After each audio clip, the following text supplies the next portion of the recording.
찬송가 337장 함께 찬송하도록 하겠습니다. 찬송가 337장입니다.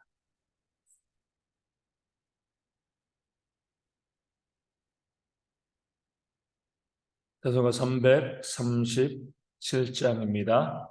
함께 찬송합니다. 내 모든 시험 무거운 짐을 주 예수 앞에 아뢰이면 근심에 쌓인 날 돌아보사 내 근심 모두 덮으시네. 무거운 짐을 나 홀로 지고 견디다 못해 쓰러질 때 불쌍히 여겨 구원해 주리. 은혜의 주님 오직 예수. 내 모든 괴로움 닥치는 환난 주 예수 앞에 아뢰이면 주께서 친히 날 구해 주사 넓으신 사랑 베푸시네.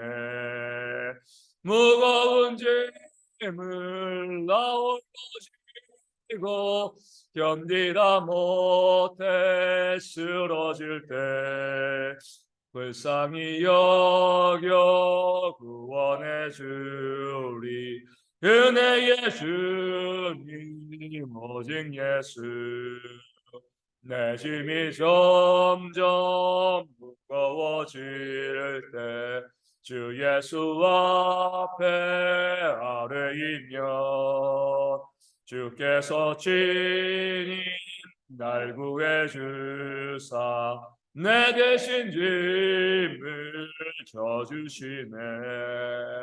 무거운 짐을 나 홀로 지고 견디다 못해 쓰러질 때 불쌍히 여겨 구원해 주리. 은혜의 주님 오직 예수. 마음의 시험 무서운 죄를 주 예수 앞에 아뢰이면 예수는 나의 능력이 되사 세상을 이길 힘 주시네. 무거운 짐을 나 홀로 지고 견디다 못해 쓰러질 때 불쌍히 여겨 구원해 주리. 은혜의 주님 오직 예수. 아멘. 사도신경을 오래 신앙을 함께 고백합니다. 나는 전능하신 아버지 하나님 천지의 창조주를 믿습니다. 나는 그 유일하신 아들 우리 주 예수 그리스도를 믿습니다. 그는 성령으로 태되어 동정녀 마리아에게서 나시고 본디오 빌라도에게 고난을 받아 십자가에 못 박혀 죽으시고 장사된 지 사흘 만에 죽은 자 가운데서 다시 살아나셨으며 하늘에 오르시어 전능하신 아버지 하나님 우편에 앉아 계시다가 거기로부터 살아있는 자와 죽은 자를 심판하러 오십니다. 나는 성령을 믿으며 거룩한 공교회와 성도의 교제와 죄를 용서받는 것과 몸의 부활과 영생을 믿습니다. 아멘. 이사야 53장 6절 말씀을 함께 봅니다. 이사야 53장 6절 말씀, 제가 말씀을 읽어드리겠습니다. 우리는 다 양 같아서 그릇 행하여 각기 제 길로 갔거늘 여호와께서는 우리 모두의 죄악을 그에게 감당시키셨도다. 아멘. 우리는 다 양 같다고 말씀하고 있습니다. 이 양에 대해서 우리가 갖고 있는 일반적인 이미지는 좋은 이미지죠. 정말 우리 이 선한 짐승, 또 다투지 않고 싸우지 않고 그런 이제 좋은 짐승의 그 의미를 우리가 이제 보고 있는데 실제로 보면 어때요? 이 말씀에 나와 있는 것처럼 양은요 자기 고집도 세고 너무나 연약한 반면에 자기 고집도 세면서 늘 자기가 고집하는 그 길로 이리저리 배회하고 또 방황하고, 그래서 목자가 없이는 도무지 살아갈 수 없는 그런 존재가 바로 양이란 그런 짐승이 되어집니다. 그렇기 때문에 우리가 양 같기 때문에 뭐라고요? 그릇 행한다. 늘 바른 길로 온전한 길로 가기보다 잘못된 길로 걸어갈 수밖에 없는 것, 그것이 죄악된 우리의 모습이다라고 성경은 말씀하고 있습니다. 그래서 그 잘못된 길 어때요? 각기 제 길로. 잘못된 길은요, 내 고집대로, 내 생각이 옳은 대로, 내가 원하는 대로 가는 길이 바로 잘못된 길입니다. 그런 양 같은 어리석음이 그릇 행하고요, 내 소견에 옳은 대로만 가는, 내가 보기에 좋은 대로만 가고자 하는 그런 모습이 있는 것이 바로 양 같은 우리의 모습이다. 그렇기 때문에 뭐예요? 목자가 필요하다. 그런 삶 우리 가운데 있다라고 말씀 우리 가운데 알려주고 있는 겁니다. 이 말씀은요, 우리가 시편 23편에 있는 말씀을 우리가 생각나게 합니다. 목자는 그 양들을 이끌어가고 양은 목자를 따르는 거죠. 그런데 그 목자가 양을 어디로 이끄는 거예요? 사망의 음침한 골짜기로 이끌어 가고 있습니다. 그럴 때 양들이요, 그릇 행하여 각기 제 길로 갈 수가 있습니다. 사망의 음침한 골짜기에 들어가면서 두려워서 자기 생각대로, 자기 뜻대로 갈 수가 있는 거죠. 그럼에도 양들이요, 그 목자만 따라가면 어때요? 목자의 지팡이와 막대기가 그 양들을 지키고 보호하는 그런 역사를 경험하게 되어지는 겁니다. 목자를 따라간다는 건 뭐예요? 목자를 믿는다는 거죠. 목자를 신뢰한다는 겁니다. 그 목자가 선한 목자라는 사실을 믿고 인정하는 거죠. 오늘 말씀에 나와 있는 것처럼 우리 모두의 죄악을 감당한, 우리를 위해서 기꺼이 목숨을 버릴 수 있는 그런 목자, 그 선한 목자이다. 양들이 그 사실을 알고 믿으면 그 목자가 이 사망의 음침한 골짜기, 그 고난의 길로 양들을 이끌어 갈 때도요, 양들은 목자를 떠나지 아니하고 목자를 따라갈 수밖에 없습니다. 그럴 때 그 목자가 어때요? 그 양들을 사망의 음침한 골짜기를 지나고 나서 푸른 풀밭과 쉴 만한 물가로 인도해 나가는 겁니다. 내가 따르고 있는 목자가 선한 목자라고 하면 그 선한 목자가 그 양들을 일부러 고난당하라고, 힘들라고, 아파라고 이 고난의 길로, 사망의 음침한 골짜기로 끌고 갈 리가 없는 거죠. 그 선한 목자는요, 목자가 선한 목자라고 하면 양들이 고난받은 모습을 보여서 즐거워하고 또 기뻐하고 그 아픔을 보면서 행복해하고, 그런 목자일 리가 없습니다. 양이 힘들고 양이 고통당할 때, 그 사망의 음침한 골짜기로 걸어갈 때, 두려워할 때 목자도 함께 염려하고 걱정하고 함께 아파하는 그런 목자가 바로 선한 목자가 되어 지는 겁니다. 그럼에도 그 선한 목자가 그 양들을 사망의 음침한 골짜기로 인도하는 이유는 다시 말씀드리지만 그 길이 외길이기 때문에 그런 거죠. 푸른 풀밭과 쉴 만한 물자로 가는 그런 외길이기 때문에 양들에게 가장 좋은 것을 주기 위해서 그 목자는 그 양을 그 고난의 길로 인도해 나가고 있는 것입니다. 성경에 우리 오늘 말씀해 주고 있는 중요한 사실은 시편 23편 말씀과 똑같습니다. 우리가 고난이 없으면은요, 영광이 없다는 겁니다.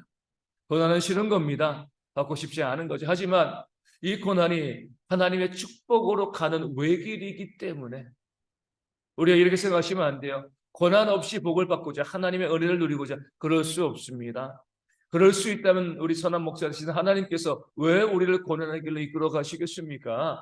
고난 없이 받을 수 있는 영광이 있고요, 고난 없이 받을 수 있는 그런 하나님의 은혜와 복이 충만하다고 하면 하나님께서는 결코 우리를 사망의 음침한 골짜기로 이끌어 가지 않으실 겁니다.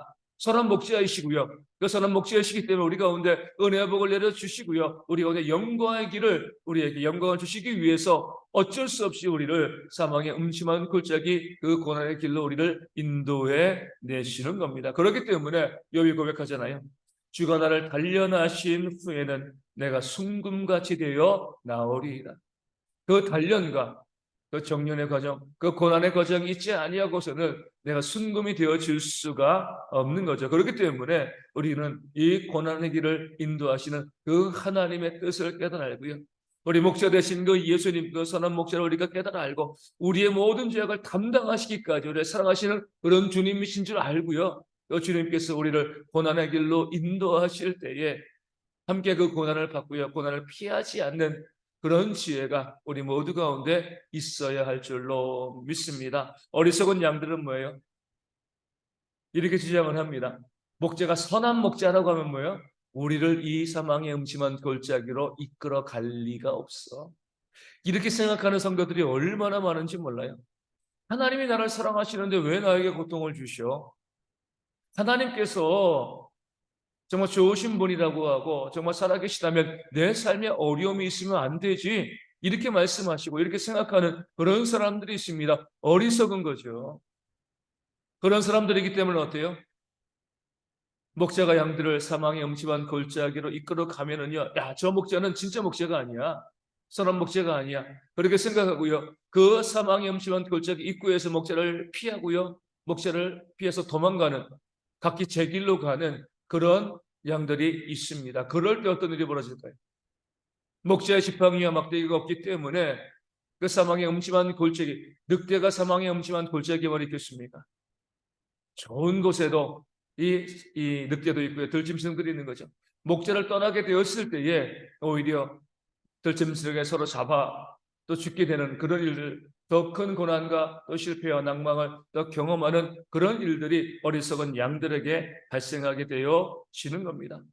선한 목자는요, 당연히 양들에게 푸른 풀밭과 실만한 물과 좋은 것을 주고 싶어 합니다. 그 말은 마세요. 하지만 그 선한 목자가 양들을 사망의 음침한 골짜기로 이끄는 이유는요, 푸른 풀밭으로 갈 수밖에 없는 그런 외길이 사망의 음침한 골짜기이기 때문에 그렇습니다. 이런 것을 생각하지 않고요, 무조건 당장 나에게 좋은 것을 주어야지만, 고통을 주지 않아야지만 선한 목자라고 생각하고요, 그런 목자만 따라가고자 할 때 반드시 문제와 어려움과 아픔을 경험할 수밖에 없는 겁니다. 그래서 그렇게 하고 각기 제 길로 가는 거죠. 우리 모든 성도들이 바라봤을 때 왜 하나님께서 우리에게 고난을 주시는가? 우리가 먼저 우리 주님께서도 그 고난의 길을 걸어가셨다는 사실을 기억하셔야죠. 그 고난을 받으시고 십자가를 지셨기 때문에 부활하시고요, 우리 가운데 영생을 주셨습니다. 그 길 외에는 다른 길이 없습니다. 우리 모두의 죄악을 담당하시고요, 고난당하시고 십자가 지시는 그 고난의 길, 그 사망의 음침한 골짜기에 길을 걸어가셨기에 부활의 영광과 우리에게 영생의 선물을 우리 하나님께서 우리에게 주신 것입니다. 우리도 마찬가지죠. 동일한 삶을 살아가는 겁니다. 우리 가운데 고난이 있는 이유는요, 하나님께서 축복의 통로로 그 고난을 세우셨기 때문에 그렇습니다. 물론 고난 가운데 있을 때, 사망의 음침한 골짜기 가운데 있을 때는 이해되지 않죠. 너무나 힘들고 너무나 어렵기 때문에 원망하고 불평하는 그런 일들이 발생하지만, 우리가 말씀을 통해서 확실히 믿고요, 우리 예수님께서 선한 목자이시고 우리 가운데 늘 가장 좋은 것을 주시기를 원하시는 그런 일꾼이라고 하면, 그런 주님이시라고 하면, 우리를 고난의 길로 이끄실 때 그 고난에는 뭐예요? 뜻이 있다는 것, 우리가 기억하여 주시고, 그 고난 가운데 우리가 원망하고 불평함으로 집을 떠나는 것이 아니라 기꺼이 그 고난을 받고요, 그 고난 가운데 감사하고 찬송하는 그런 신앙으로 고난을 이겨나가고 하나님의 은혜와 복을 누리시는 우리 대형의 모든 성도 되어지기를 주님의 이름으로 축원을 드립니다. 고난이 내게 있는 것이 하나님의 은혜고요, 우리에게 자랑이고 기쁨이고 소망이 되어집니다. 바울과 실라는요, 복음을 증거하다가 우리 감옥에 갇혔잖아요. 매맞았습니다. 다른 것도 아니고 하나님의 선한 일을 감당하고 선한 일에 힘쓰다가 사람들에게 잡혀서 매맞고요, 감옥에 갇혔습니다. 그 고난 가운데 바울과 실라는 그 감옥에서 하나님을 찬양했고, 그 찬양의 목소리 가운데 하나님께서 그 옥문이 열리게 하시는 그런 놀라운 역사를 그들에게 선물로 주셨습니다. 우리 가운데 있는 그 고난이 아무리 힘들고 어렵지만 우리가 바울과 실라를 바라보면서 그 안에서도 우리가 찬송하며 기도하며 나아갈 때 하나님께서 그 고난을 이기게 하시고 하나님의 영광의 은혜를 우리 가운데 충만히 부어주실 줄로 믿습니다. 고난이 있어야지 진짜 성도이고요, 고난이 있어야지 우리가 바른 길을 걸어가는 겁니다. 아쉽지만 그것이 하나님의 말씀인 거예요. 고난 없이 어떤 영광도 은혜도 축복도 우리가 받을 수 없다는 사실을 기억하고요, 오히려 고난에 적극적으로 다가갈 수 있는, 그 고난을 기쁨으로 받아들일 수 있는 그런 귀한 신앙이 있어서 우리 당의 모든 성도들이 고난 가운데 더욱더 하나님께 감사하는 아름다운 신앙으로 이 모든 고난을 이겨내는 우리 모든 성도 되어줄 수 있도록 기도하여 주시고, 내 삶의 고난과 어려움과 아픔이 있다라고 하면 우리가 낙망하거나 원망하지 않고요, 더욱더 감사로 기쁨으로 나가는 그런 삶이 우리 모든 성도 가운데 있어서 이제 그 고난을 이기고요, 우리 하나님 주시는 은혜를 받아 누리는 우리 모든 성도 되어질 수 있도록 우리 함께 기도하기를 원합니다. 우리 모든 성도들이 고난주간 믿음으로 잘 지낼 수 있도록 위하여 기도하여 주시고요, 우리 함께 금식하며 또 기도하며 우리 부활의 소망을 가지고 이 한 주간 우리 경건하게 살아가되, 계속 말씀드린 것처럼 적극적으로 우리 선을 행하고 또 사랑을 행하는 그런 삶이 우리 모두 가운데 있도록 또한 기도해 주시면 감사하겠습니다. 역시나 질병으로 삶의 문제와 또 어려움으로 아파하는 많은 우리 가정들이 있습니다. 우리 계속해서 또 어디 문제가 있고 또 어디 어려움과 아픔이 있다는 그런 소문들, 그 소식들이 계속 들려오는데, 우리가 그런 소식을 들을 때 더욱더 기도하시고요, 함께 하나님의 은혜가 그 모든 아픔을 당한 가정 가운데 넘칠 수 있도록 함께 기도해 주시는 우리 모든 성도가 되어지기를 소망하고요, 선교지를 위해서도 우리 작은 교회를 위해서도 또 군에 있는 형들을 위해서도 더 기도해 주시면 감사하겠습니다. 기도문 하시겠습니다. 하늘에 계신 우리 아버지, 아버지의 이름을 거룩하게 하시며 아버지의 나라 보게 하시며 아버지의 뜻이 하늘에서와 같이 땅에서도 이루어지게 하소서. 오늘 우리에게 일용할 양식을 주시고 우리가 우리에게 잘못한 사람을 용서하여 준 것 같이 우리 죄를 용서하여 주시고 우리를 시험에 빠지지 않게 하시고 악에서 구하소서. 나라와 권능과 영광이 영원히 아버지의 것입니다. 아멘. 기도하겠습니다.